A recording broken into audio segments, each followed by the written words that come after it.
L'examen du rapport 246 sur le développement des infrastructures et réseaux du Grand Port Maritime sera pour notre groupe l'occasion de préciser sa position sur l'éolien et en particulier le projet de parc offshore de Saint-Nazaire. Ce premier parc offshore de France, à 12 km au large de Saint-Nazaire, voit actuellement le jour. Et les premières éoliennes qui le composent ont été positionnées depuis mi-avril. Et le parc en lui-même devrait être inauguré d'ici la fin de l'année sans doute.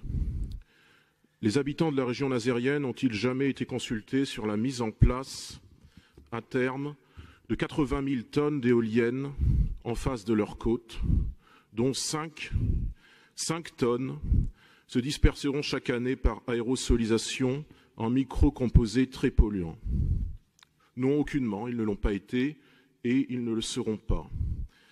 Ils n'ont pas été consultés parce que cette idée même de la consultation des populations sur les projets industriels semble inconcevable pour le président Macron, semble inconcevable pour un État assumant une politique énergétique finalement assez restrictive, puisque appuyée dogmatiquement sur l'expansion de l'éolien, alors qu'il faudrait, selon nous, consolider nos piliers, le nucléaire par le grand carénage des centrales, l'hydroélectricité par la renationalisation des barrages, et développer au milieu du siècle ce nouveau pilier d'avenir que sera l'hydrogène.